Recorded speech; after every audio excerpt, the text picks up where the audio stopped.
లోకపు సంబంధాలు పెట్టుకుని తన జీవితం సమాధానం లేకుండా పోయింది. అసలేం జరుగుతుందో చూద్దారండి. ఒక సమరయ స్త్రీ ఒంటరిగా ఊరు బయట బావి దగ్గరికి వచ్చింది. ఎప్పుడు ఇదే సమయం, మధ్యాహ్నం 12 గంటలు. ఎవరూ రాని సమయంలో మాత్రమే ఉంటుంది. ఆమె చేతిలో నీళ్ళకుండా మాత్రమే కాదు, ఆమె గుండెల్లో విరిగిపోయిన సంబంధాలు ఒంటరిగా. కానీ ఈరోజు ఆమె ఒంటరిగా లేదు. బావి దగ్గర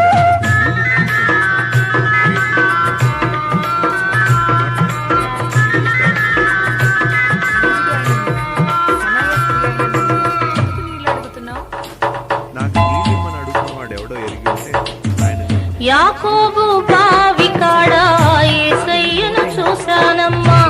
ఎండవేళ ఎంతో అలసి ఒంటరిగా ఉన్నాడమ్మా. యాకోబు